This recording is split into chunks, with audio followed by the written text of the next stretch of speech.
बिस्मिल्लाहिर्रहमानिर्रहीम। District bar association Sialkot में civil जजेस और कॉम्पिटिटिव एग्जाम्स के हवाले से जो हमने लेक्चर सीरीज़ का आगाज़ किया है, उस सिलसिले में हमने रिक्वेस्ट की थी हमारे आज के डिस्टिंग्विश्ड लेक्चरर ऑनरेबल अदनान सदर साहब सिविल जज। तो ये हमारे लिए ज़्यादा ऑनर की बात ये है कि अदनान साहब हमारी बार के ही मेंबर हैं, तो यहीं पर प्रैक्टिस करते रहे ये बाकायदा क्रिमिनल साइड पर। और बीइंग लायर्स भी he was one of the professional lawyers. तो अल्लाह ने इन्हें इज्जत दी और मौका दिया जुडिशरी में अपनी सर्विसेज देने का। तो वहाँ पे भी हमारे लिए ये बार के लिए ऑनर है कि अल्हम्दुलिल्लाह हमारे भाई ने बीइंग सिविल जज एक अल्हम्दुलिल्लाह एक बड़ा अच्छा नामवर्म किया है। तो आज इन्हें मैंने रिक्वेस्ट की थी CRPC के हवाले से, जो कि टॉपिक्स आपको रात को तमाम एस्पिरेंट्स को व्हाट्सएप में मिल भी गए, हमने पढ़ भी लिए हैं। तो हम डिस्ट्रिक्ट बार एसोसिएशन में, जो कि अदनान साहब का अपना घर भी है, इन्हें बाज़ाब्ता वेलकम कहते हैं। और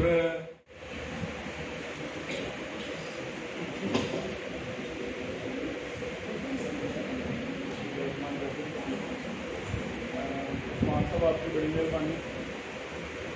मैं नीचे बैठा हुआ था तो इन्होंने शुरू किया कि आपकी मोहब्बत है टूवर्ड्स डिस्ट्रिक्ट बार कि आप आ जाते हैं। तो फ्रैंकली स्पीकिंग मैंने इनसे एक ही बात की, मैंने कहा ये आपकी ख्वाहिश है कि आप ले आते हैं, वरना हमारी मोहब्बत तो जो है वो ख़त्म हो ही चुकी है।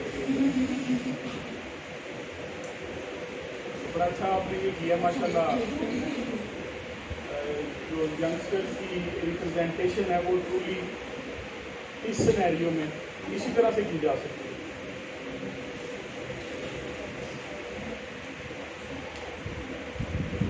आप लोग पहले भी पढ़ रहे होंगे, मेरा नॉलेज जो है वो कोई किसी भी हवाले से स्कॉलरली नहीं है, एज ए स्टूडेंट है। तो ये शेयरिंग जितनी भी होगी है उसी लेवल पे होगी। आप बेटा आगे आ जाए, जो पीछे चले गए आगे आ गया।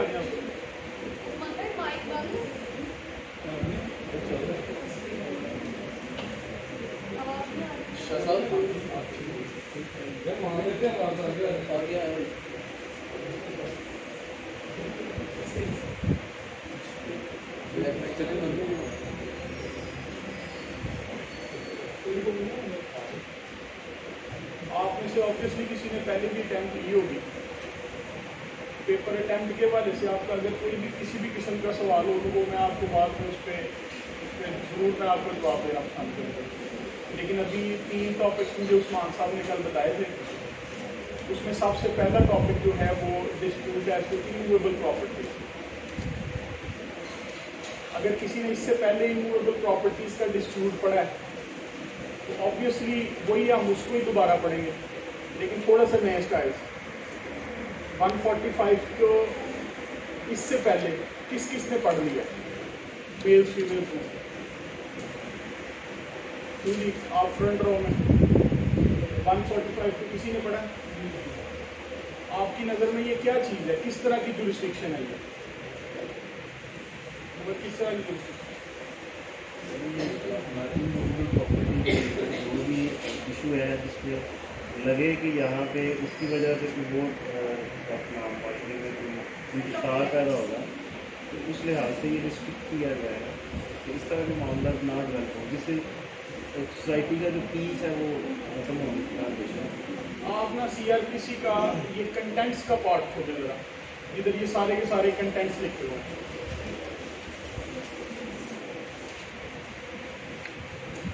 जिसके पास CRPC नहीं है वो किसी दोस्त के पास देख ले। कंटेंट्स में देखें, ये प्रिवेंशन ऑफ क्राइम्स का जो पार्ट है ये उसमें मेंशन है। तो इसका जो बेसिक पर्पज है इस जुरिस्डिक्शन का वो बेसिकली प्रिवेंशन ऑफ क्राइम, कि क्राइम ये प्रिवेंट किया जा सके किसी भी तरह से। उसके लिए ये जुरिस्डिक्शन 1858 में जब ये CRPC बनी थी तो मैजिस्ट्रेट्स के लिए रखी गई। क्यों मैजिस्ट्रेट्स के लिए रखी गई? जब हमारे पास सिविल कोर्ट्स भी मौजूद हैं तो आप स्टे भी लेके आ सकते हैं। तो फिर ये मैजिस्ट्रेरियल जुरिस्डिक्शन रखने का क्या मकसद हो सकता है? आप खुद सोचें कि 2 फोरम बनाने का कोई ख़ास पर्पस होगा लेजिस्लेचर का, वो ये है कि मैजिस्ट्रेट की अथॉरिटी और कैपेसिटी इस तरह से समझी जाती है जैसे कि वो डंडा लेके खड़ा है कहीं पे और वो किसी चीज़ को इन्फोर्स करा सकता है। किस तरीके एग्जेक्टिव के ज़रिए जो भी उसके नीचे फोर्स है। फॉर एग्जांपल अगर वो इलाका मजिस्ट्रेट है तो उसके अंडर एक पुलिस की पूरे का पूरा सेटअप है जिसके ज़रिए वो इन्फोर्स करा सकता है उसको। इसलिए ये प्रिवेंटिव जुरिस्डिक्शन में ये ख़ास तौर पे सिविल प्रोसीजर कोड से निकाल के एक ये स्पेशल प्रोविजन जो है वो CRPC में दी गई। अब इसको इस्तेमाल किस तरह से करना है, प्रोसीजर और किस चीज़ पे इस्तेमाल करना है, 2-3 चीज़ें आप नोट डाउन करते जाइएगा साथ साथ अगर मैं आपको समझे। सबसे पहले आपने देखनी है प्री कंडीशंस। 145 CRPC को इन्वोक करने के लिए प्री कंडीशंस कौन सी हो सकती है? आप सबने पढ़ा होगा मैजिस्ट्रेट फर्स्ट क्लास। आवाज़ आ रही है आपको? आवाज़ आ रही है? मैजिस्ट्रेट जो फर्स्ट क्लास है वो इन्वोक करेगा इस पूरी जुरिस्डिक्शन। मैजिस्ट्रेट क्लास 2 की पास अब इस वक्त किसी के पास नहीं है, ना क्लास 3 की किसी के पास पावर है, लेकिन हो सकता है कि किसी डिस्ट्रिक्ट में किसी जगह पे ये इस तरह की पावर मौजूद हो और कोई जो मैजिस्ट्रेट फर्स्ट क्लास ना हो तो वो भी इसको इन्वोक ऑब्वियसली नहीं करेगा। किस जगह पे इन्वोक करेगा? अपनी टेरिटोरियल जुरिस्डिक्शन। कौन सी टेरिटोरियल जुरिस्डिक्शन है? जो हाई कोर्ट डिटरमिन करेगी आपको किसी डिस्ट्रिक्ट में लगा के, और उसके बाद डिस्ट्रिक्ट एंड सेशन जज डिटरमिन करेगा आपको किसी चार्ज देंगे किसी पुलिस स्टेशन की लोकेलिटी का। अब करना आपने क्या है कि एक जगह पे कोई इमूवेबल प्रॉपर्टी है, उसके रिलेटेड एप्रीहेंशन किस तरह की है? किस तरह की? Breach of piece. अब इस टर्म को पूरी CRPC में कहीं डिफाइन नहीं किया गया। CRPC में ये टर्म डिफाइन नहीं है, ये कोर्ट खुद डिटरमिन करेगी और खुद को सेटिस्फाई करेगी। आप इसको अगर पढ़ेंगे 145 को तो टर्म लिखी हुई है कि magistrate of the first class is satisfied. ठीक है, अब उसकी क्या सेटिस्फेक्शन हो सकती है और किस चीज़ पे? पुलिस रिपोर्ट पे हो सकती है। पुलिस रिपोर्ट ये वो वाली पुलिस रिपोर्ट नहीं है जो 155 के बाद सबमिट होती है। ठीक है, ये स्पेशल रिपोर्ट्स इनको कहा जाता है CRPC में और पुलिस रूल्स में। ठीक है, ये एक स्पेशल रिपोर्ट है, पुलिस ऑफिसर जो है वो सबमिट कर सकता है अपने इलाका मजिस्ट्रेट के पास। There is some place regarding which there is some dispute that may cause breach of peace. कौन सी चीज़ें इस तरह की हो सकती है?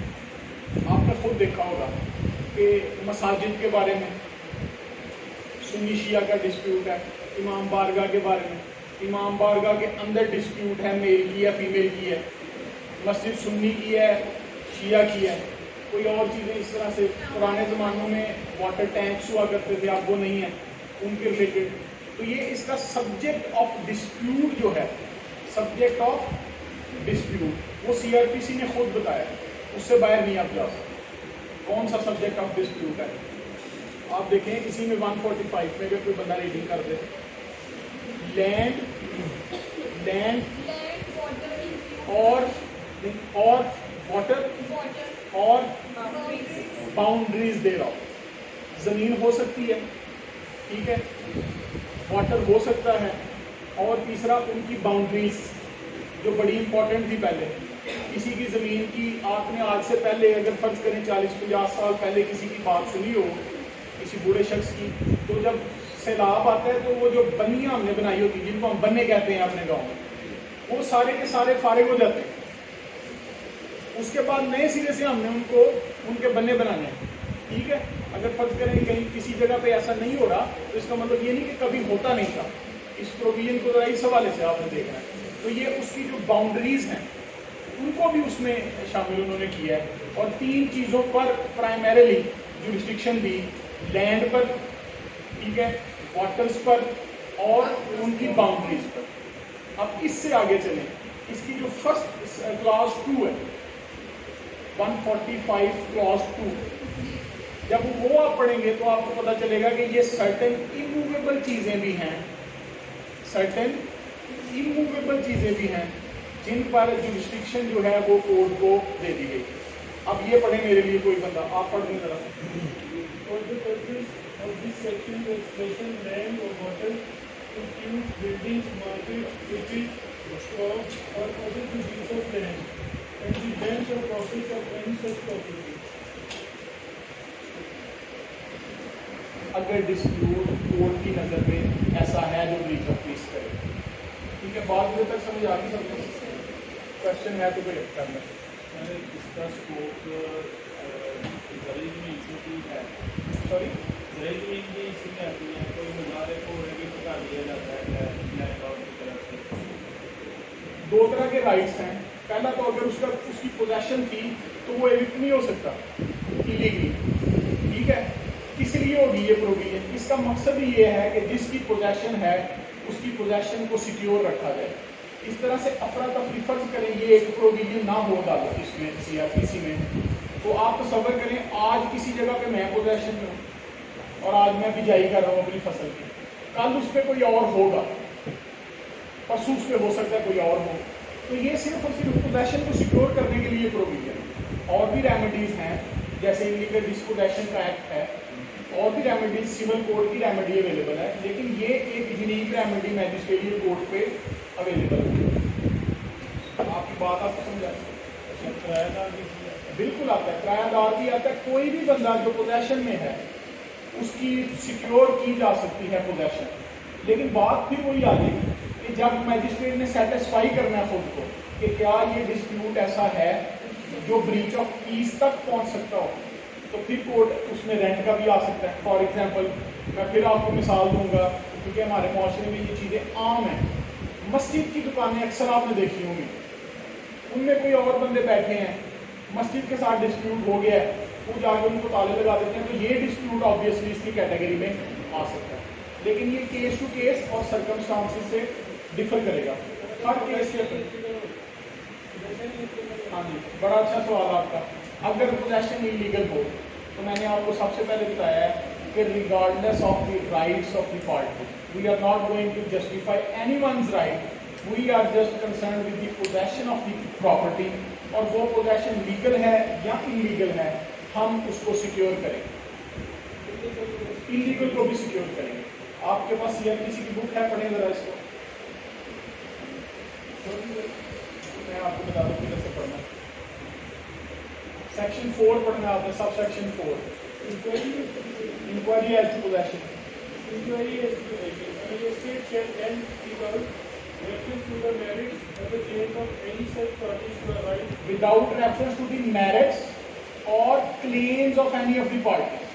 कोई कंसर्न नहीं है कि केस के मेरिट्स क्या है, कोई कंसर्न नहीं है कि किसका राइट क्या है। Our concern is to secure the possession of the party who was in possession or who is in possession। ठीक है जी। 2 महीने के बाद, जैसे मैंने आपको बताया कि 2 महीने के बाद अगर फर्ज करें आज किसी की पोजेशन जो है वो निकल गई उसके हाथ से और 2 महीने तक मैजिस्ट्रेट के पास फर्स्ट ऑर्डर नहीं होता, तो फिर ऑब्वियसली उसका राइट जो है वो डिफीट कर देगा। ब्रीच ऑफ ट्रस्ट का जो क्वेश्चन फिर से रहा ना, फॉर एग्जांपल आपने इलीगल डिस्पोजेशन में है या फिर वो लीगली इन पोजेशन है, वो ऑर्डर उसने पास कर दिया कि अब जो बंदा इसमें पोजेशन है फॉर द टाइम जब एप्लीकेशन मूव ऑन हुई है, तो यही बंदा इस पर रहेगा, डिस्प्यूट तो फिर रह गया बिल्कुल, उसका। डिस्प्यूट उधर ही रह गया। डिस्प्यूट डिटरमिन करना है और रिजॉल्व करना है सिविल कोर्ट। नहीं मैडम, इस तरह से नहीं होता। जब आप कोर्ट का ऑर्डर है तो फिर उसके कॉन्सिक्वेंसेज भी ऑब्वियसली। जब कोर्ट डिटरमिन कर देगी कि ये बंदा पोजेशन में रहेगा तो डिस्प्यूट की जो ग्राउंड है वो खत्म हो जाएगी। ठीक है, अब उसकी पोजेशन को सिक्योर करना एग्जेक्टिव का और स्टेट का काम है। ठीक है, पहले वो अकेला था, बिल्कुल अकेला था। अब उसकी पोजेशन को सिक्योर करना या उसके राइट को सिक्योर करना, जो भी हमने पढ़े हैं, जो सब्जेक्ट ऑफ डिस्प्यूट पढ़ा है, अब स्टेट का काम है। अब स्टेट से ताकतवर कोई नहीं है। ठीक है, अब उसके साथ कौन खड़ा है? स्टेट खड़ी है। तो जो एमिनेंट डिस्प्यूट का खतरा है वो ऑब्वियसली ये सॉर्ट आउट हो जाएगा। जैसे 107 की प्रोसीडिंग्स है, 108 की प्रोसीडिंग्स हैं, तो उसमें जब आप सिक्योरिटी डिमांड कर लेते हैं तो एमिनेंट डेंजर का खतरा कम हो जाता है, यहाँ खत्म हो जाता है या कम हो जाता है, जो भी आप उसको टर्म यूज करना चाहें। तो इसमें भी जब कोर्ट इस तरह का ऑर्डर पास कर देगी तो फिर ये खत्म हो जाएगा। तो सबसे पहले इसको रिकॉल करें कि प्री कंडीशंस देखी हैं। प्री कंडीशंस के बाद हमने क्या देखा है, सब्जेक्ट ऑफ डिस्प्यूट, और उसके बाद इंक्वायरी, और इंक्वायरी का कंक्लूजन पोजेशन को सिक्योर करना।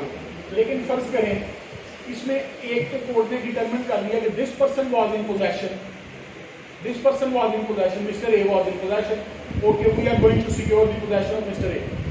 लेकिन ये नतीजा भी तो निकल सकता है कि mister A was not in possession, mister B was in possession, तो we will be securing the possession of mister B. लेकिन अगर ये नतीजा निकले फर्ज करें उस इंक्वायरी का, जिसमें हमने एविडेंस भी ली, पार्टीज को भी कॉल किया, विटनेसेस को भी कॉल किया कि no one was in actual possession, फिर क्या करेंगे?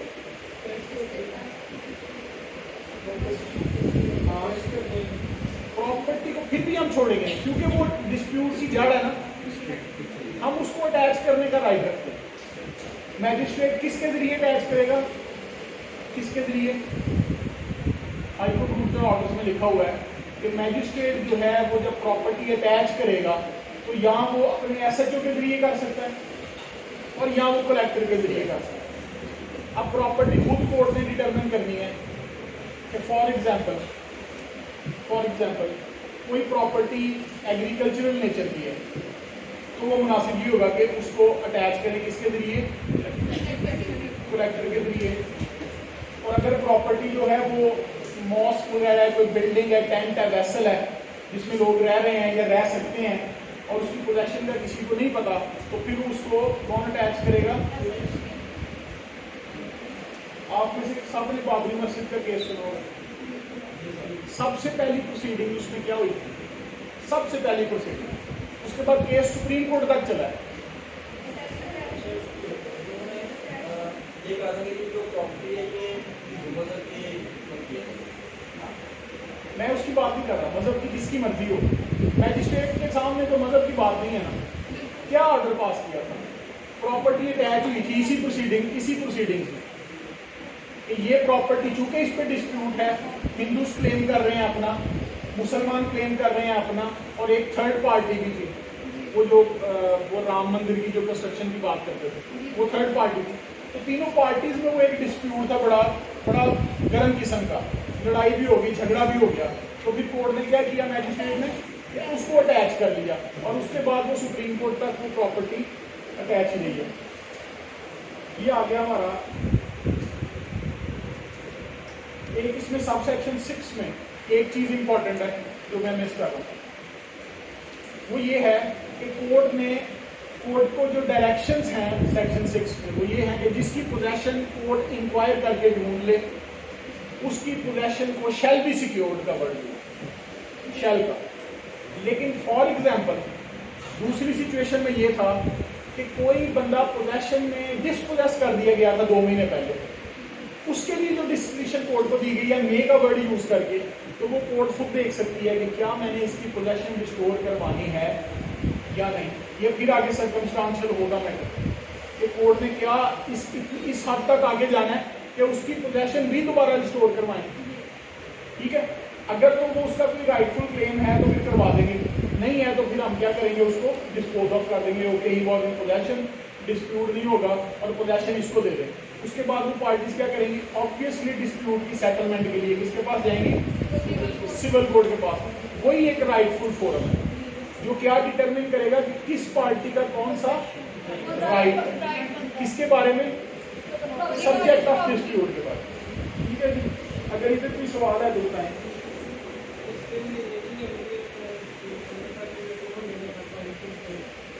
अभी कंप्लेंट की तो इसमें बात ही नहीं है, कैसे मैजिस्ट्रेट, ठीक है, ये बड़ा बुनियादी है, वैसे हम स्टार्ट पे कर चुके हैं ये बात। किस तरह मैजिस्ट्रेट इसको टेकअप करेगा? कोई पुलिस ऑफिसर रिपोर्ट कर देता है, जैसे मैं आपको मिसाल देता हूँ, यूजुअली पुलिस वाले नहीं करते ये, लेकिन ये उनकी ड्यूटी है। ठीक है, उनके पास कैसे रिपोर्ट आएगी, सेक्शन अगर आप 44 पढ़े सीआरपीसी का, तो जो नंबरदार है गांव का उसकी ड्यूटीज में शामिल है। लैंड रेवेन्यू एक्ट पढ़े तो उसकी ड्यूटीज में शामिल है कि कोई ऐसी जगह जिसके मुतालिक डिस्प्यूट हो तो वो जाके अपने मैजिस्ट्रेट को या अपने एसएचओ को बताएगा, ठीक है। तो वो पुलिस अपनी रिपोर्ट जिस तरह से 107 का कलंदरा किस किस ने देखा है, 107 की प्रोसीडिंग्स किस किस ने देखी है, आपने किसी ने नहीं देखी। सिंपली एक रिपोर्ट लिखते हैं कि ये इसमें ब्रीच है, उसमें वो ग्राउंड लिखेंगे और वो ग्राउंड लेके आ जाएंगे किसके पास, मैजिस्ट्रेट के पास। और मैजिस्ट्रेट फिर खुद को, जो पहले हमने बात की, खुद को सेटिस्फाई करेगा कि क्या ये बाकी जो बात मुझे कही गई है क्या ये एग्जिस्ट भी करती है कि नहीं करती। अगर तो एग्जिस्ट करती है तो प्रोसीड करना है, अगर एग्जिस्ट नहीं करती तो मैजिस्ट्रेट के पास पूरी अथॉरिटी है, उसको डिसमिस कर दे उस एप्लीकेशन को उसी स्टेज पे, ठीक है। अब इसमें दूसरी बात जो थी, तो पहली थी ये मैजिस्ट्रेट की रिपोर्ट और दूसरा क्या था, और अदर इंफॉर्मेशन। अब अदर इंफॉर्मेशन में क्या क्या चीजें आ सकती हैं, अदर इंफॉर्मेशन में क्या क्या चीजें आ सकती हैं, उसका अपना नॉलेज हो सकता है कि नहीं हो सकता, मैजिस्ट्रेट का हो सकता है। कौन कौन कहता है हो सकता है उसका अपना नॉलेज, और आपने कहा था ना हो सकता है, आप खड़ा नहीं, हो सकता है उसका अपना नॉलेज, हो सकता है, बिल्कुल हो सकता है। और उसके साथ किसका नॉलेज आ सकता है, पब्लिक का, जो उसमें इंटरेस्टेड पार्टी है, ठीक है, वो उसको इंफॉर्मेशन दे देगी। और क्रिमिनल में याद रखें आप, कोई हार्ड एंड फास्ट रूल नहीं है कि who is coming with an information, ये हमने बनाया हुआ है, हमारा अपनी ये जात की चीज़ है कि इंफॉर्मेशन लेके कौन आ रहा है। वरना एफआईआर के लिए, मैजिस्ट्रेरियल कोर्ट के लिए, एसएचओ के लिए कोई ज़रूरी नहीं है कि इंफॉर्मेशन कौन सा शख्स लेके मेरे पास आ रहा है। When information is coming, he has to write it down and he has to proceed accordingly. यहाँ पे भी breach of trust है, कोई भी लेने Breach of trust नहीं है, breach of peace, apprehension of breach of peace. breach of peace है। वो कोई भी लेमैन भी अगर उसको पता चल रहा है तो भी बिल्कुल आ सकता है, बिल्कुल आ सकता है। ये इसकी मिसाल में 1886 का एक केस था सीआरपीसी बनने से पहले का, जिसमें यूजुअली नंबरदार जो हैं वो जाके रिपोर्ट किया करते थे इस तरह के मैटर। गांव की हदूद बंद थी उस वक्त, इस तरह से हमारा जिस तरह हम रह रहे हैं आप, इस तरह का सेटअप नहीं था। ऑब्वियसली अब हमारी सोसाइटी कॉम्प्लेक्स हो चुकी है, उस वक्त सिंपल सोसाइटी थी, तो नंबरदार बहुत ज़्यादा काम करता था। किस चीज़ के बस उसको 5% कलेक्शन में से मिलता था, तो ये उसकी सारी ड्यूटीज़ थी, यही वो काम करता था। पंचायत है फॉर एग्जाम्पल, तो पंचायत भी ये डिस्प्यूट लेके आ सकती है मैजिस्ट्रेट के सामने कि ये दो पार्टीज के दरमियान डिस्प्यूट है। कोर्ट उसी तरह से पार्टीज को तलब करेगी, उनसे रिटर्न स्टेटमेंट लेगी एज टू देयर पोजेशन, उसके बाद उसको इंक्वायर करेगी, इंक्वायर करने के बाद उस पर अपना डिसीजन देगी। तो बात की तरह आज खत्म हुई थी कि प्रॉपर्टी फर्ज करें, कोर्ट ने डिटरमिन कर लिया कि mister A was in possession, तो मिस्टर ए की पोजेशन लीगल है या इलीगल है, उसको हम सिक्योर करेंगे। और अगर कोर्ट ने ये डिटरमिन कर लिया कि no one is in possession, किसी की भी एक्चुअल पोजेशन नहीं है, तो उसको अटैच कर लेंगे। इससे आगे भी प्रोसीजर इधर रुकता नहीं है, इधर भी court even can appoint a receiver, ठीक है, कोई वाली वारस नहीं है। फॉर एग्जाम्पल कोई ग्राउंड है, आपने वर्ड सुना हो अपने गांव में दारा, शामला, सुनी होगी ना ये बातें। तो ये चीज़ें इस तरह की हैं जिनमें किसी की एक्चुअल पोजेशन नहीं है। क्या है, कंस्ट्रक्टिव पोजेशन है पूरे गांव की, पूरे गांव ने अपनी बेकरी के लिए एक दारा शामला छोड़ दी। अब कोई एक बंदा उस पर पोजेशन करना चाहता है या किसी वक्त में कर ली, तो डिस्प्यूट तो उसका बन सकता है कि नहीं बन सकता। तो कोर्ट क्या कर सकती है, उस पर रिसीवर भी अपॉइंट कर सकती है, ठीक है। इसी तरह से जैसे पहले बात हुई थी कि फॉर एग्जाम्पल उस पर फिशरी है, फॉर एग्जाम्पल उस पर एक कोई फसल खड़ी है, तो फिर उसको सेटल करने के लिए भी सीआरपीसी में इसी सेक्शन में प्रोसीजर है दिया हुआ। नेसेसरी लॉ साहब ने बना लिए, बात समझ आ गई। 145 कोई क्वेश्चन है 145 का, अभी तो बता दो, नहीं है, ठीक है। अब आगे 146, ये वही पावर है, पावर टू अटैच, ठीक है। ये यही पावर आपको सब सेक्शन 5 में मिल जाएगी, सॉरी सेकंड प्रोवाइजो सब सेक्शन 4 की, बिल्कुल यही पावर है। इसी तरह से कोर्ट उसमें during pendency of the inquiry किसी भी प्रॉपर्टी को अटैच कर सकती है। और ये क्यों अलग से प्रोविजन दे दी, 146 को लाने का क्या मकसद हो सकता है? ये इसलिए है कि ये फाइनल कंक्लूजन के टाइम पे भी आपने इसको ऑर्डर करना है, इसको छोड़ नहीं देना। कि जब आपने डिटरमिन कर लिया कि किसी प्रॉपर्टी के रिलेटेड किसी की पोजेशन नहीं साबित हुई, पार्टीज को सबको बुला लिया, एविडेंस रेलिवेंट ले ली, लेकिन पार्टी में से कोई अपनी पोजेशन को साबित नहीं कर सका। मैं बार बार बात कर रहा हूँ सिर्फ पोजेशन की। तो जब वो पोजेशन को साबित नहीं कर सका तो फिर कोर्ट क्या करेगी, उस प्रॉपर्टी को अटैच कर लेगी। अगर रिसीवर अपॉइंट करने की जरूरत हो तो इसमें कोर्ट ने सिर्फ एक चीज देखनी है कि सिविल कोर्ट ने इस पर कोई रिसीवर अपॉइंट नहीं किया, तो कोर्ट रिसीवर अपॉइंट करेगी। अब आपको पता होना चाहिए रिसीवर क्या है, what is an receiver. Receiver को आप अगर बिल्कुल उर्फे आम में मैं आपको बताऊं तो रिसीवर को मालिक ही कहा जाएगा। अगर मैं इसका तर्जुमा बिल्कुल ठीक पंजाबी जुबान में करूं या किसी भी जुबान में लॉ से बाहर निकल के, तो ये मालिक ही है। इसके पास तमाम वो राइट्स हैं subject to the control of the court जो किसी मालिक के पास हो सकते हैं। ठीक है, आपने देखा होगा कि आप अक्सर जाएं तो बहुत ज़्यादा प्रॉपर्टीज किसी पे घास उगी है, जंगल बन रहा है, तो कोई रिसीवर के अंडर नहीं है, क्या हुआ जी, ये प्रॉपर्टी अटैच हो चुकी है और उस पर रिसीवर अपॉइंट नहीं है तो उससे नुकसान होता है। इस नुकसान को बचाने के लिए रिसीवर अपॉइंट करने की प्रोविजन भी लॉ ने दे दी है। अब कोई सवाल हो, कैसे होगा?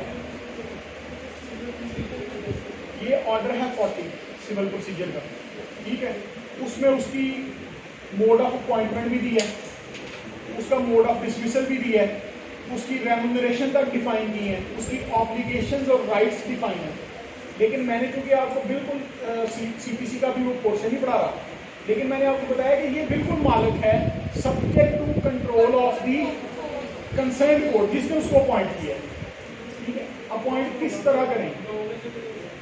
कोई भी हो सकता है, आप भी हो सकते हैं, मैं भी हो सकता हूँ, असिस्टेंट कमिश्नर भी हो सकता है, थानेदार भी हो सकता है, कोई भी हो सकता है।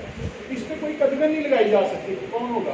कोर्ट को जो बंदा मुनासिब लगेगा उसको कोर्ट रिसीवर अपॉइंट कर देगा। ठीक है, ठीक है।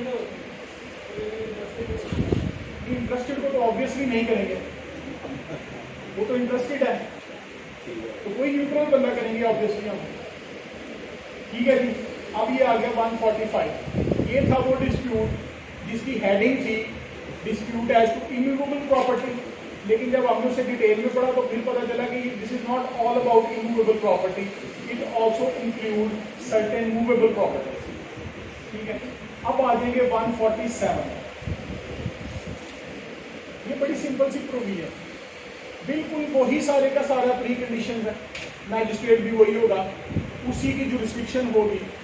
ठीक है, सब्जेक्ट मैटर का डिफरेंस है, इस चीज का सब्जेक्ट मैटर। सब्जेक्ट मैटर उधर क्या था? लैंड थी, वाटर था और उसकी बाउंड्रीज। इधर राइट है, राइट कौन सा राइट हो सकता है?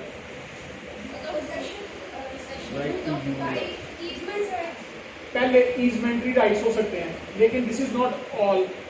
इसके साथ आप पढ़ें जरा इसको, इस जगह से एक मिनट।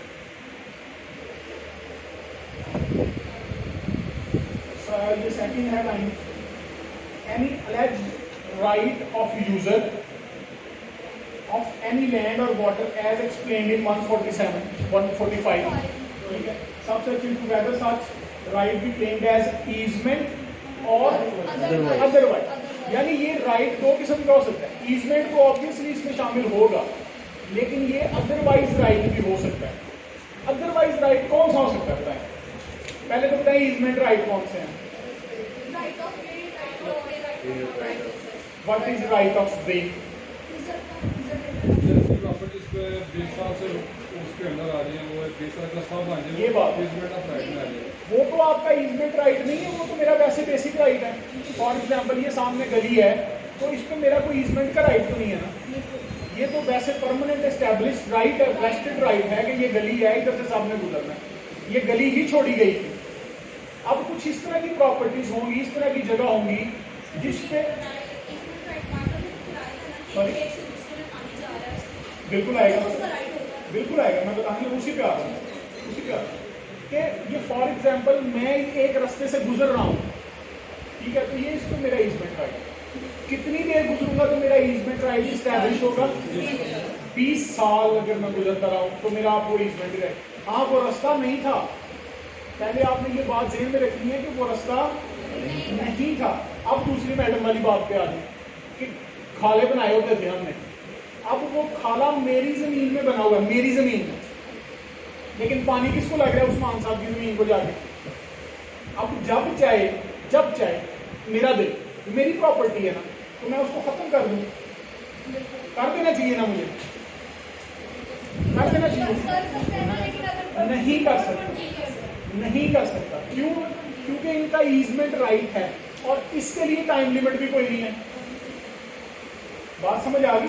इसके लिए टाइम लिमिट भी कोई नहीं। वो रास्ता गुजरगाह के लिए 20 साल की प्रिस्क्रिप्शन की है, इसके लिए टाइम लिमिट भी कोई नहीं है। जब मैं इसको यूज़ कर रहा हूँ, फॉर एग्जाम्पल इससे भी आगे बढ़ जाएं, तो पहले ज़माने में वो कुएँ हुआ करते थे। जब 1898 में ये CPC बनी, CRPC, तो कुएँ थे। तो कुएँ में से पानी कौन लेके आएगा? और जो लेके आएगा सबका ईजमेंट राइट है, और उसी कुएं में से पानी निकाल के फिर जमीनों को दिया जाता था। ठीक है, वो सब के सब ईजमेंट राइट। किसी की प्रॉपर्टी पर, सबसर्विएंट प्रॉपर्टी पर डोमिनेंट प्रॉपर्टी का right, this is all easement. तो ये कह रहा है कि ये जो राइट होगा जिसकी हम अभी बात कर रहे हैं, ये ईजमेंट राइट भी हो सकता है, लेकिन अदरवाइज राइट भी हो सकता है। अब आपने मुझे अदरवाइज राइट की एग्जाम्पल बताना, कोई अदरवाइज राइट आपके ज़हन में हो?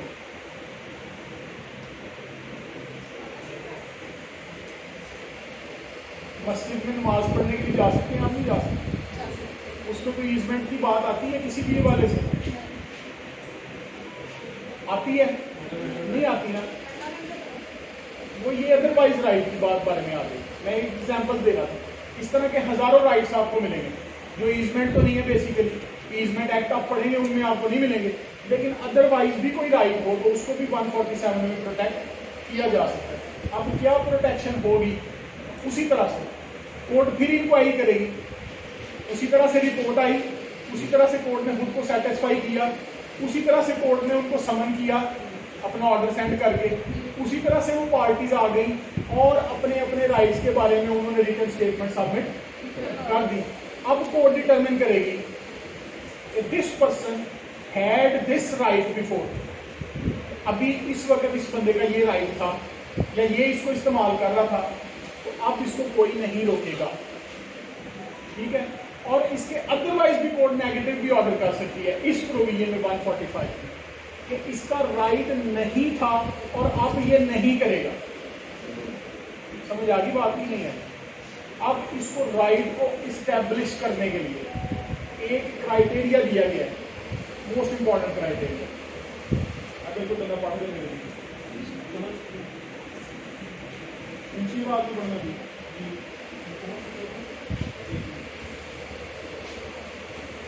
सब सेक्शन 2 पढ़ना है ऊंची बात है, और खड़े हो गए उधर मुंह करते हैं। Sub section 2। If it appears to such magistrate that such rights exist, he may make an order prohibiting any interference with the exercise of such rights. अगर कोर्ट क्या डिटरमिन करती है, अभी आपने आगे पढ़ना चाहिए, कोर्ट ने क्या डिटरमिन किया? सम राइट एग्जिस्टेड, वो ईजमेंट का भी हो सकता है, अदरवाइज भी हो सकता है, और क्या करेगी order? Prohibiting interference with that right, कि अब उस राइट में आपको इंटरफेयर नहीं करने चाहिए। तो this is the culmination of, this was the dispute, this was the cause of dispute. हमने उसको खत्म कर दिया, कोर्ट ने डिग्री कर दी। अब क्या, जिस बंदे के हाथ में डिग्री है उसके साथ कौन है? स्टेट है। आगे बढ़े, अब ये जरा पढ़ेंगे, आप ध्यान से सुनिए ये बात। Provided that no such order shall be made where the right is exercisable at all times of the year, unless such right has been exercised within 3 months next before the institution of the inquiry. एक minute के लिए क्या समझ आई आप? किसी को समझ आई बात? अगर ये राइट, जिस ईजमेंट की हम बात कर रहे हैं या जिस अदर राइट की बात कर रहे हैं, अदरवाइज राइट, अगर तो वो पूरा साल एक्सरसाइज होता है, तो पिछले 3 महीनों में जिस दिन ऑर्डर पास किया था ना, वो एक्सरसाइज हुआ होना चाहिए। समझ आ गई? फिर कोर्ट अपना वर्षन देगी उसके आगे। यानी पिछले 3 महीनों में अगर वो पूरा साल चल रहा था राइट, फॉर एग्जाम्पल आप इस रास्ते से पूरा साल ही गुजर रहे थे, तो पिछले 3 महीनों में आप इस पर से गुजरे हो, बात समझ आ गई? अगर आप इसी मस्जिद में नमाज पढ़ रहे थे तो पिछले 3 महीनों में आपने इस मस्जिद में नमाज पढ़ी हो, ठीक है। अब दूसरी बात, अब ये पहली कंडीशन है, where the right is exercisable only at a particular season or on particular occasions. और अगर वो जो राइट था जिसकी एक्सरसाइज का हम बात करें, जो कोर्ट के अंदर डिस्प्यूट है, वो पर्टिकुलर सीजन में या पर्टिकुलर ओकेजन पे एक्सरसाइज किया जाता है, तो अब क्या करेंगे, लास्ट सीजन में या लास्ट ओकेजन पे आपने उसको एक्सरसाइज किया होगा, मजार पे चादर चढ़ाना था, ठीक है। आपने ये अब सारा साल तो आप नहीं चढ़ाएंगे, साल के बाद वो आ जाएगा मेला तो आप उस पर चादर चढ़ाएंगे, ठीक है। ईद की नमाज ईदगाह थी, आपने ईद की नमाज इधर पढ़ी थी, लास्ट टाइम फिर पढ़ी हो आप, लास्ट टाइम आपने चादर चढ़ाई हो, बात समझ गए? ये वो प्रिवेंटिव जुरिस्डिक्शन है, अगर इसको आज भी 120 सालों के बाद आज भी इन्फोर्स किया जाए तो बहुत ज़्यादा क्राइम कम किया जाए, ठीक है। लेकिन ये चूंकि हमारे नॉलेज में नहीं है, हमारा इस पर फोकस भी नहीं है, as a student of law भी नहीं है, एज ए कोर्ट भी नहीं है, और एग्जेक्टिव का भी नहीं है, इसलिए ये प्रोविजन जो है वो क्या है, डम्प है, और ये इसी तरह से पढ़ी हैं और एग्जाम के काम आ जाते हैं। अब आए आगे, Unless the right has been exercised. ठीक है जी, 146, 1567 क्लियर है, क्लियर है बिल्कुल, कोई क्वेश्चन हो आप पूछ सकते हैं।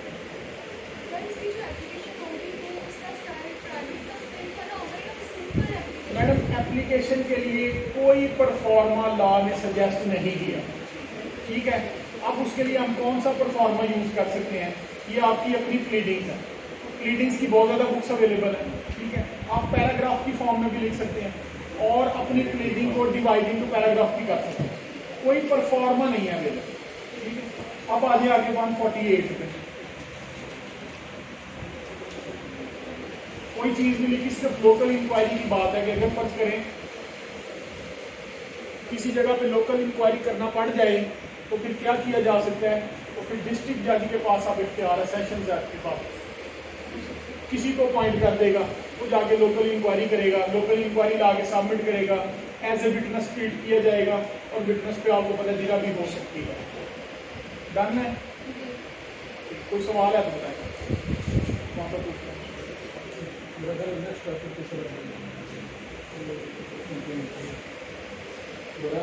क्योंकि काफ़ी देर टाइम हो रहा है, क्या टाइम हो गया? टाइम 4 बज गए। इस पर कोई सवाल है तो बताएं। एक चीज़ सॉरी मैं इसमें ना आपको बताना भूल गया, वो मेरे ज़हन में थी पहले से कि पेपर में आपको क्या आ सकता है, प्रपोजिशन आ सकती है, ठीक है। कि फर्ज करें आपको एक पैराग्राफ दिया जाता है, वो कहते हैं कि ये इंफॉर्मेशन है, ये इंफॉर्मेशन है, तो आप इस पर ऑर्डर लिख के बताएं। फर्स्ट ऑर्डर ऑब्वियसली आप दैट स्टेज फर्स्ट ऑर्डर लिखें, सेकंड ऑर्डर भी हो सकता है, तो इसके ऑर्डर को आपने कहीं से नहीं ढूंढना, किसी मैजिस्ट्रेट के पास जाने की जरूरत नहीं है, आप अपनी CRPC देखेंगे, एंड पे आ जाए जिधर फॉर्म द टैग है सारे के सारे,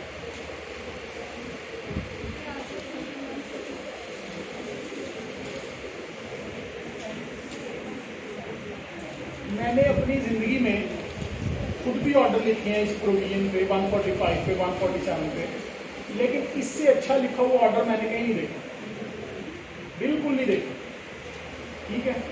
ये ऑर्डर जरा पढ़ें, कोई कोई फीमेल से पढ़ते इसके बाद वो कर लेंगे, तीसरा फिर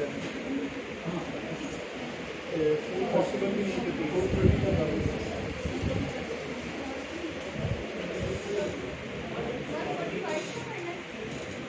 ये फॉर्म नंबर है 22 मेरे पास पेज नंबर 426 पे अगर ये बिल्कुल सेक्शन 145। मैडम जरा ऊंची पढ़ना है आप, किसी और को नहीं आप पढ़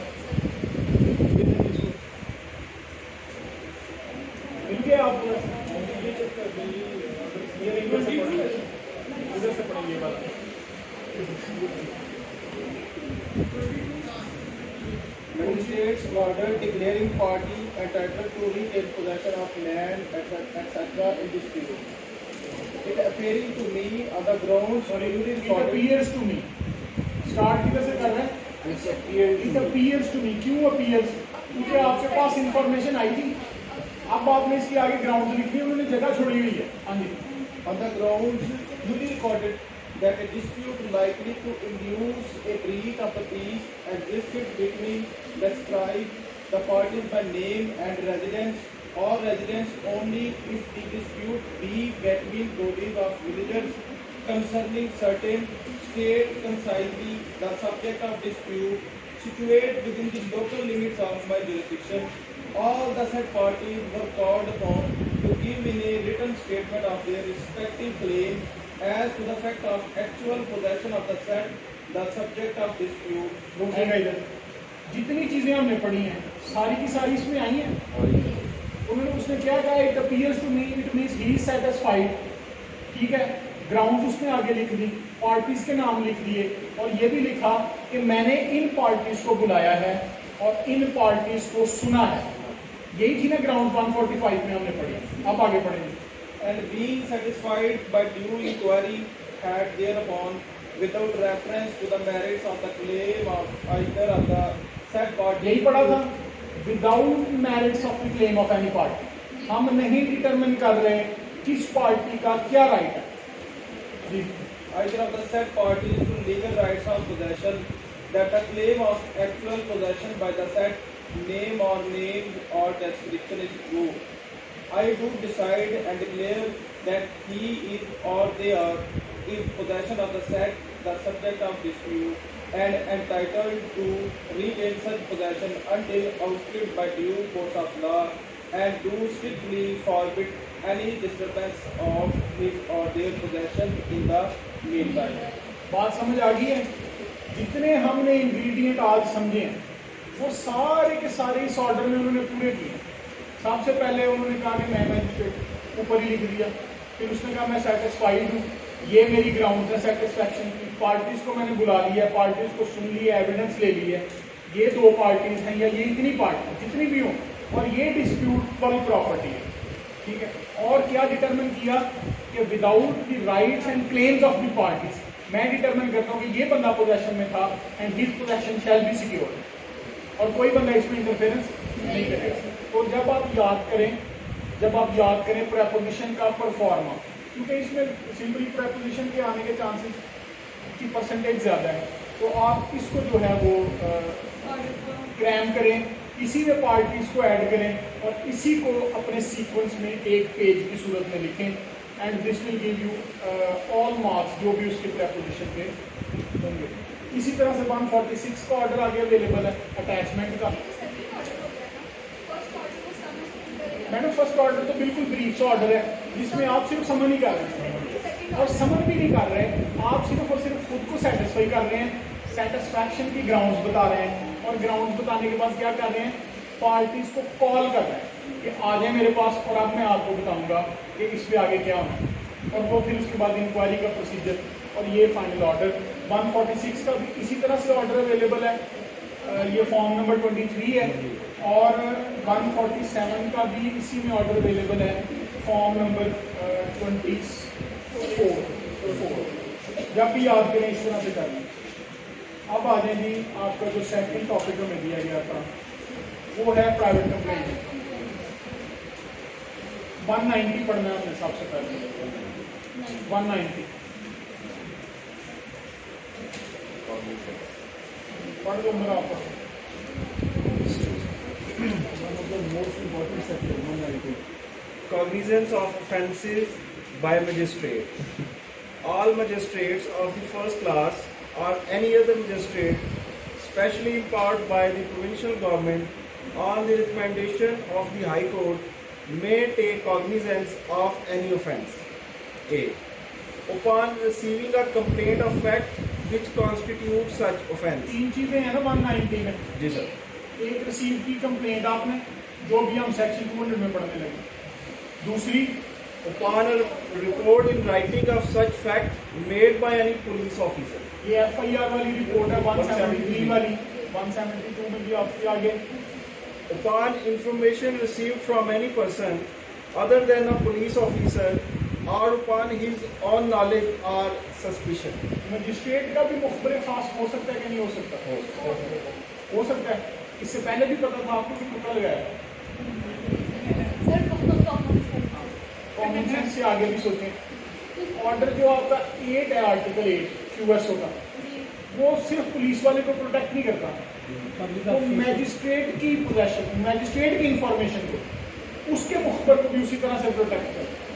तो मैजिस्ट्रेट का अपना भी मुखबर हो सकता है, आपने बन के नहीं बनाने मुखबर, ये मामला तो आपकी अलो नहीं करेगी हाई कोर्ट, लेकिन हो सकता है, और उसकी अपनी इंफॉर्मेशन भी हो सकती है। ये तीन चीज़ें हैं जिनके ज़रिए किसी भी केस को शुरू किया जा सकता है कोर्ट ऑफ लॉ के अंदर, after taking cognizance. And what is cognizance? Anyone of you? This is just judicial notice, just judicial notice कि आपने ठीक है देख लिया ये चीज़, ये कंसीडरेबल है, ये प्रोसीड हो सकती है, इस पर कोई लीगल इम्बार्गो नहीं है, तो दिस इज ऑल कॉग्निजेंस। अब आगे सेक्शन 200 में क्या करना है? सबसे पहले हमने इसकी हेडिंग क्या है? Examination of complainant. करेंगे क्या? अब इसको कोरिलेट करके आपने पढ़ना है FIR से।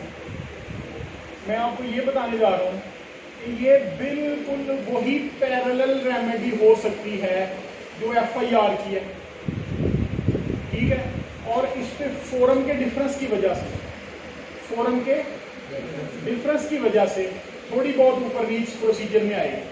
फॉर एग्जांपल 154 में आप पुलिस वाले के पास जाते हैं, कभी on off statement the complainant में, कोई इंफॉर्मेंट भी हो सकता है, जैसे हमने पहले बात की, हो सकता है ऑन ऑफ स्टेटमेंट देता जाके 154 के लिए स्टेटमेंट सिंपली देगा, उसकी स्टेटमेंट को रिड्यूस टू राइटिंग करेंगे and they will start investigation. Court में क्या करेंगे? सबसे पहले वही बंदा आ गया कंप्लेंट लेके, प्राइवेट कंप्लेंट, जुबानी आ जाए, FIR में यही था, जुबानी आ जाए तो क्या करेंगे? Reduce to writing. इधर भी ऐसे ही है, अगर वो जुबानी लेके आ जाए तो आप रिड्यूस टू राइटिंग उसको करेंगे। जैसे मैंने एक और मिसाल दी आपको, 161 की स्टेटमेंट जो है, मैं आपको बता रहा हूँ कि प्रोसीजरल डिफरेंस फोरम की वजह से है। 161 की भी स्टेटमेंट है, 164 की भी स्टेटमेंट है। 164 में 2 स्टेटमेंट्स हो सकती हैं ना, कन्फेशन भी हो सकती है और किसी विटनेस की स्टेटमेंट भी हो सकती है। तो जब विटनेस की स्टेटमेंट है, that is not very much different from the statement of 161, लेकिन 161 में आप साइन नहीं करते क्योंकि वो पुलिस के सामने है। 164 में आप साइन करने के पाबंद हैं, नहीं करेंगे तो आप पे FIR भी हो सकती है, ठीक है? क्यों? फोरम का डिफरेंस है। स्टेटमेंट की नेचर बिल्कुल वही हो सकती है जो किसी ने 161 में दी, वही बात वो आगे 164 में भी कर सकता है, लेकिन चूंकि ये डिफरेंस है फोरम का, इसलिए चीज़ें थोड़ी सी डिफरेंट है। अब इसको पढ़े जरा। A magistrate taking cognizance of an offence on complaint shall at once examine the complainant upon oath. सबसे पहले क्या करेगा? Examine करेगा किसको? complainant on oath. ठीक है, आगे ऑन ओथ हो जाएगा। ये ऑब्वियसली मैंने पहले आपको बताया कि ये फोरम का डिफरेंस है। आगे And the substance of the examination shall be reduced to writing and shall be signed by the complainant and also by the magistrate. ठीक है, और उसकी जो एग्जामिनेशन है उसको आप लिखेंगे, उसी को साइन करवाएंगे, ठीक है जी? और क्या करेंगे उसके बाद? खुद भी साइन करेंगे। उसके बाद इसकी एक्सेप्शन देखिएगा, Provided as follows. Exceptions. When the complaint is made in writing, nothing herein contained shall be deemed to require a magistrate to examine the complainant before transferring the case under section 192. अगर case exam for example आपने transfer करना है 190 sub clause 2 में, कौन सी case थे वो? Complaint for example आपके पास कौन सी आ गई है? 302 की। 302 तो क्या करेंगे आप उसमें? उसको ट्रांसफर कर देंगे। 190 सब सेक्शन 2 की प्रोविजन है, ठीक है? आगे आएंगे। When the Second complaint exception When the complaint is made in writing, nothing herein contained shall be deemed to require the examination of a complainant in any case in which the complaint has been made by a court or by a public servant अगर किसी court ने या किसी public servant ने complaint forward की है in writing, तो उसको एग्जामिन करना जरूरी नहीं है। अब ये जो एग्जामिनेशन हो रही है ना ऊपर सारी की सारी, इसका क्या पर्पज हो सकता है?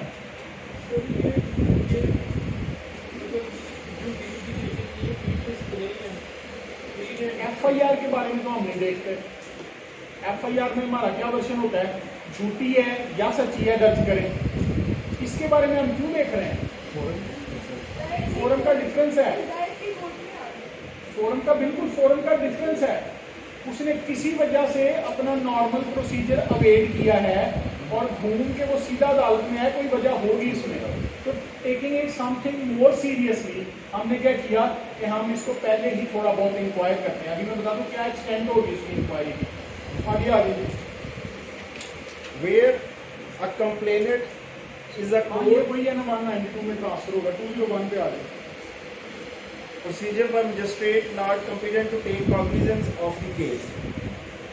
If the complaint has been made, if a complaint has been made in writing to a magistrate who is not competent to take cognizance of the case, he shall return the complaint for presentation to the अगर proper आपके court. पास jurisdiction नहीं है territorial, इधर सिर्फ territorial jurisdiction की बात होगा, आपके पास टेरिटोरियल जुरिस्डिक्शन नहीं है तो आप सिंपली क्या करेंगे, इसी फैक्ट्स को उस पर इंडोर्स करेंगे और उसकी कंप्लेंट को रिटर्न कर देंगे अगर वो इन राइटिंग है। और अगर वो ओरल है तो आप उसको डायरेक्ट करेंगे कि फलां कोर्ट में या फलां मजिस्ट्रेट के सामने तुमने जाके ये अपनी कंप्लेंट लिखानी है। ये सिंपली इस हद तक बिल्कुल सिंपल है कि एग्जामिनेशन ऑफ कंप्लेनेंट कितनी होगी, वो सबसे पहले कंप्लेनेंट आपके पास आएगा, उसकी इंफॉर्मेशन जो उसने दी उसकी एग्जामिनेशन की जाएगी कोर्ट की तरफ से और उसको रिड्यूस इनटू राइटिंग किया जाएगा, उस पर वो अपने साइन देगा और आप उस पर साइन करेंगे। दिस इज कंप्लीट, ठीक है। इससे अगला प्रोसेस स्टार्ट करने के लिए कोर्ट ने एक इसके दरमियान में एक उसको आप कह लें क्या फोकल पॉइंट है इसके दरमियान कि क्या प्रोसेस इशू किया जाए या ना किया जाए। वो जो फोकल पॉइंट है ना वो सिर्फ इंपॉर्टेंट है इस कंप्लेंट में, वो है 202। कोर्ट ने फर्ज करें any court on receipt of a complaint of an offence of which it is authorized to take cognizance or which it has been sent to it under section 190 if it thinks fit, अगर sufficient grounds हैं। sufficient grounds का words मैंने किधर से लिया होगा, आपने जब भी CRPC खोलनी है तो साथ आपने high court rules and orders खोलनी, ठीक है। High court rules and orders में आपको इसकी एक्सप्लेनेशन मिलेगी, उसमें कहता है सफिशिएंट ग्राउंड्स हैं तो कोर्ट प्रोसीड कर ले। अगर कोर्ट समझती है कि हाँ ये ठीक है, प्राइमा से एस्टैब्लिश हो रहा है, एक्यूज को डायरेक्टली प्रोसेस इशू करना है। लेकिन अगर कोर्ट समझती है कि इस पर अभी किसी इंक्वायरी की या इन्वेस्टिगेशन की जरूरत है तो वो ऑपरेट करेगी अंडर सेक्शन 202। क्या करेगी, reason to reduce postpone the issue of process. Court क्या करती है, समझती है कि ये अभी इट थिंक्स फिट कि पोस्टपोन करना चाहिए, अभी मुलजम को नहीं बुलाना चाहिए, ये जो इसने कंप्लेंट की इसकी वैरासिटी को पहले चेक कर लेना चाहिए। तो फिर कोर्ट क्या करेगी, तो कंपेयरिंग में टेंडेंसी को कर देगी, इधर inquire into the case itself, खुद इंक्वायर करेगी। इंक्वायरी की क्या डेफिनेशन है, कोई प्रोसीजर है CRPC में, ठीक है ये आपको पता है। इनटू द केस और direct and inquiry, court inquiry direct कर सकती है या इन्वेस्टिगेशन। तो ये कोर्ट के पास दोनों ऑप्शंस अवेलेबल है इस पे।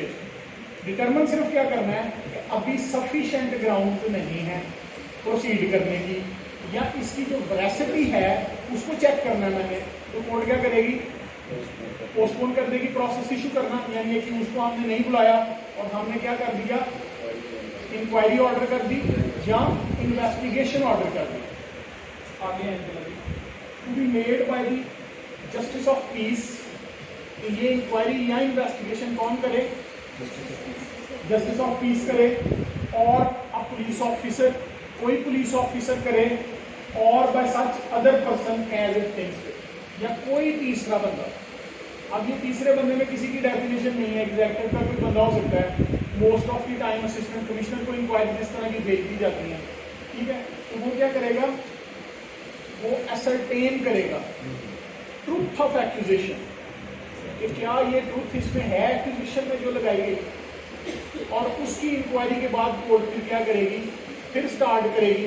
अब इसके दरमियान में आ जाए, ये जिस बंदे को हमने अथॉरिटी दे दी, जिसको हमने इंक्वायरी ऑफिसर बना दिया, इन्वेस्टिगेटिंग ऑफिसर बना दिया, अगर तो वो पुलिस वाला नहीं है, फिर उसके पास कौन से इख्तियार होंगे, कौन से इख्तियार होंगे? तमाम वो इख्तियार वो स्टेशन हाउस ऑफिसर को हैं, SHO वाले, वो इसी प्रोविजन में, इसी 202 में उसको दे दिए जाते हैं।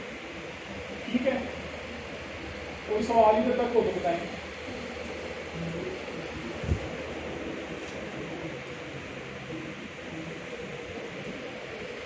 कोई क्वेश्चन हो? एक इसकी एक्सेप्शन है, इसका वो भी नोट कर लें कि जिस बंदे को आपने वो इख्तियार दिए हैं वो सिर्फ अरेस्ट नहीं कर सकता, सिर्फ अरेस्ट नहीं कर सकता विदाउट परमिशन। बाकी उसके पास 161 के भी राइट्स होंगे, 162 के भी, 3 के भी, और उसी तरह से वो अपनी रिपोर्ट कोर्ट में सबमिट करेगा। कोई सवाल है तो बता दें। इसके आगे 203 डिसमिसल ऑफ कंप्लेंट। कोर्ट ने खुद डिटरमिन किया, खुद एक सेल्फ इंक्वायरी की, या कोर्ट ने किसी को अपॉइंट कर दिया, उसने इंक्वायरी की, या किसी को इन्वेस्टिगेशन के लिए अपॉइंट कर दिया, उसने इन्वेस्टिगेशन की, और जो जितना मटेरियल आया ये सारे का सारा कोर्ट के सामने रख दिया गया दोबारा से। अब कोर्ट समझती है कि ये प्रोसीडेबल नहीं है, जो इंफॉर्मेशन दी गई है कंप्लेंट के जरिए, ये इंफॉर्मेशन इस काबिल नहीं है कि उसको प्रोसीड किया जाए, तो क्या करेंगे हम उसको डिसमिस कर, सिंपल। और अगर फर्ज करें, समझें कि ये प्रोसीडेबल है, तो फिर क्या करेंगे? समन या वारंट, जो भी स्केड्यूल 2 आपको बताएगा, वो 204 में। इसके लिए क्वेश्चन है?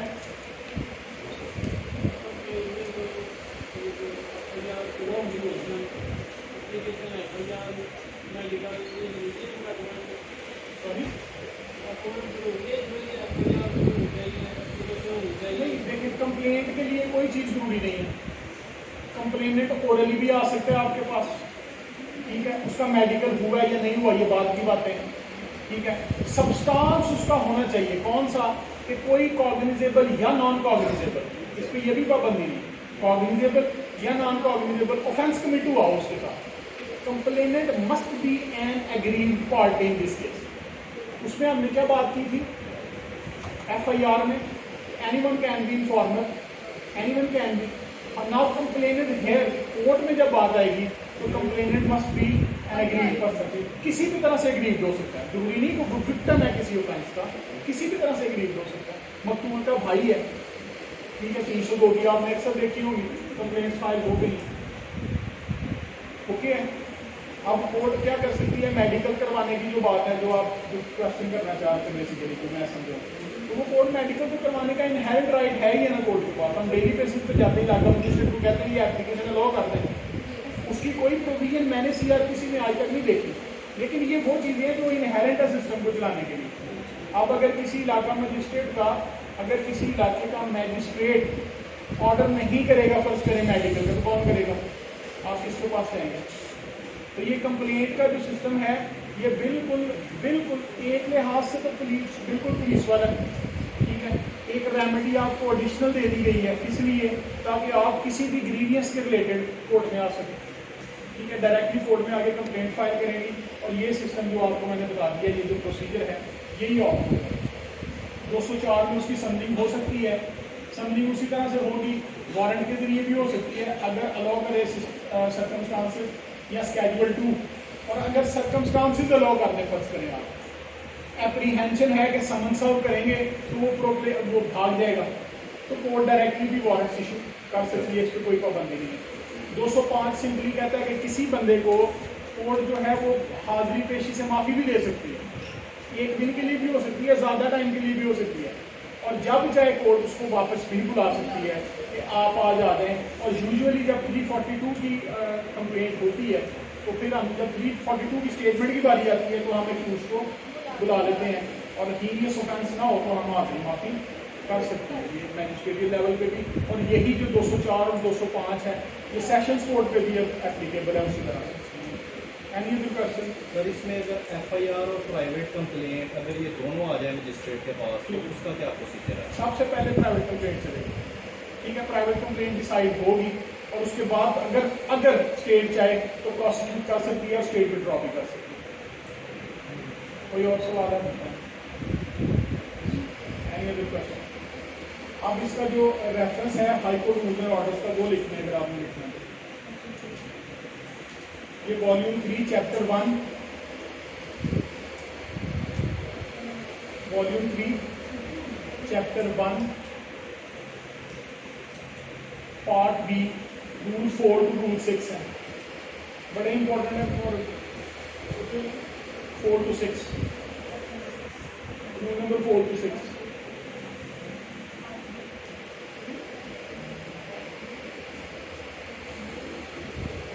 ठीक है जी, कोई और क्वेश्चन? इसमें एक क्वेश्चन जो मेरे लिए एक्सपर्ट क्वेश्चन, क्वेश्चन एक्सपीरियंस के लिए आपसे गाइडेंस में भी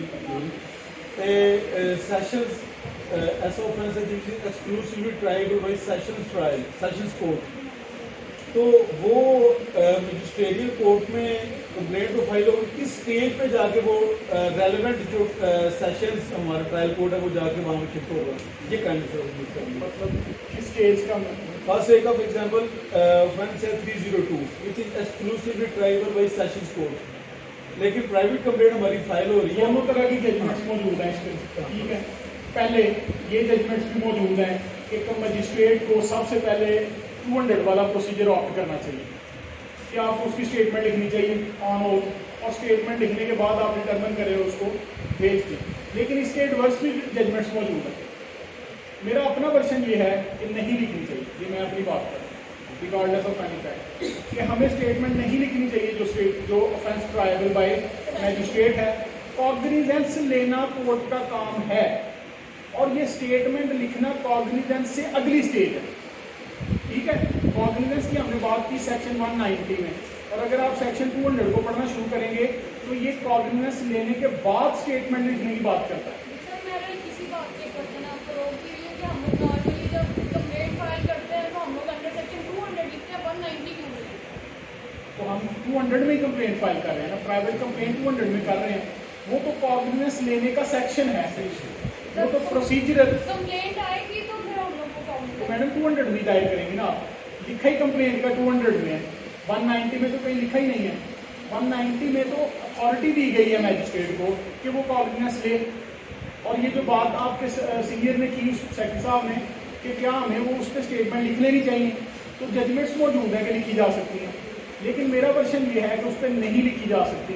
200 के बाद आप स्टॉप कर देंगे, कॉग्निजेंस ली, आपको वो कंप्लेंट फॉरवर्ड कर देनी चाहिए, और वो जो कंसर्न कोर्ट है वही डिटरमिन करेगी, क्योंकि you are not authority to dismiss that complaint, you are not an authority, and when you are not an authority you must not go for that.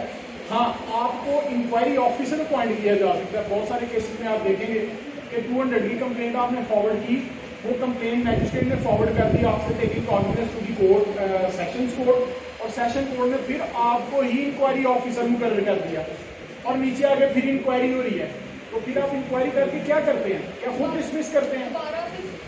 आप इंक्वायरी करके वापस सबमिट करते हैं, तो वो कोर्ट कंसर्न कोर्ट जो है वो उस पर डिसमिसल, समरी डिसमिसल उसको कहते हैं, समरी डिसमिसल का ऑर्डर कर देती है, वो एक्विटल भी नहीं है, और वो कन्विक्शन जो ऑब्वियसली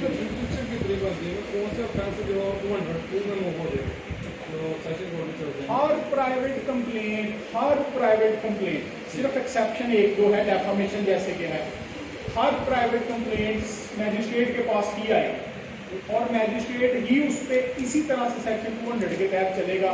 अगर वो उसकी जुरिस्डिक्शन में स्केड्यूल 2 खोलेंगे तो लास्ट कॉलम जो है वो आपको बताएगा आपकी जुरिस्डिक्शन कि ये मैजिस्ट्रेट ने इसको करना ट्राई या नहीं करना। अगर तो मैजिस्ट्रेट ने इसको ट्राई करने की अथॉरिटी उसके पास है, फॉर एग्जाम्पल मैजिस्ट्रेट में भी दो चीज़ें हैं, आप मैजिस्ट्रेट फर्स्ट क्लास भी हो सकता है और मैजिस्ट्रेट सेक्शन 30 पावर्ड भी हो सकता है। अगर तो आपके पास अथॉरिटी है, स्केड्यूल में आप देखेंगे ना तो आपको मिलेगा कोर्ट ऑफ सेशन या magistrate of the first class, magistrate of the second class, magistrate of the third class. आपको मैजिस्ट्रेट सेक्शन 730 नहीं मिलेगा। लेकिन जो कोर्ट ऑफ सेशन के केसेस हैं, इफ इट इज़ नॉट उसकी सजाए मौत उसमें नहीं है, तो that can be heard at section 30 level.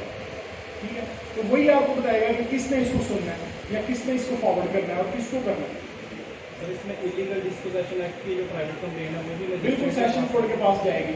Exceptional case है जैसे मैंने आपको बताया, उसमें खुद उसका वो जो स्पेशल लॉ है उसमें खुद उसकी सर्कमस्टांसेस बताएंगे, उसका फोरम उसी में डिफाइन है। तो बिल्कुल मैजिस्ट्रेट जैसे एंटी टेररिज्म कोर्ट की जो है वो स्पेशल कंप्लेन वो हमारे पास नहीं आएगी, वो डायरेक्ट उसी कोर्ट में जाएगी क्योंकि उनका फोरम वैसे ही डिफाइंड है, स्पेशल लेजिस्लेशन है और स्पेशल लेजिस्लेशन का अपना फोरम डिफाइंड है। Any question? Thank you very much.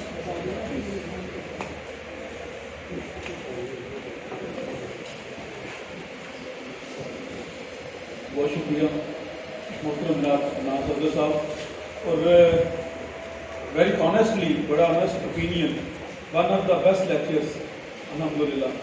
बड़ा डिटेल्ड 145 आपको डिफाइन किया गया और कम्पिटिटिव एग्जाम्स के हवाले से प्रपोजिशनल लेक्चर था ये, और एक एक चीज़ को बड़ा डिटेल मेरे भाई ने तमाम एस्पिरेंट्स को गाइड किया है, और मैं बल्कि अपने तमाम एस्पिरेंट्स की मौजूदगी में मोहतरम राम सदर साहब से इंशाल्लाह रिक्वेस्ट करूँगा कि टाइम बाई टाइम राम साहब हमें प्लीज़ गाइड करते रहिएगा।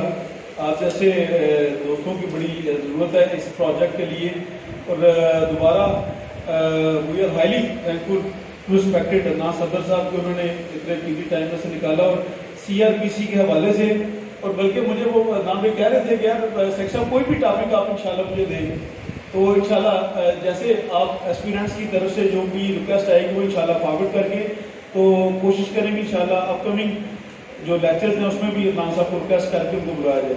बहुत शुक्रिया राना साहब आपका इस वाले से। टाइम चूँकि 4:30 हो चुके हैं, तो आपके इंग्लिश के प्रोफेसर साहब इमरान सूरी साहब भी मौजूद हैं, वो लेक्चर शुरू करेंगे, और इसी दौरान वो टी ब्रेक नहीं होगी, लेक्चर के दौरान ही आपकी वो टी चलेगी।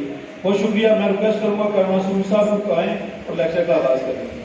ये टी ब्रेक ना होने के जो है ना वो all of you are responsible, जब लेक्चर 3:15 साढ़े 3 शुरू होगा तो फिर टी ब्रेक भी नहीं होगी। Thank you.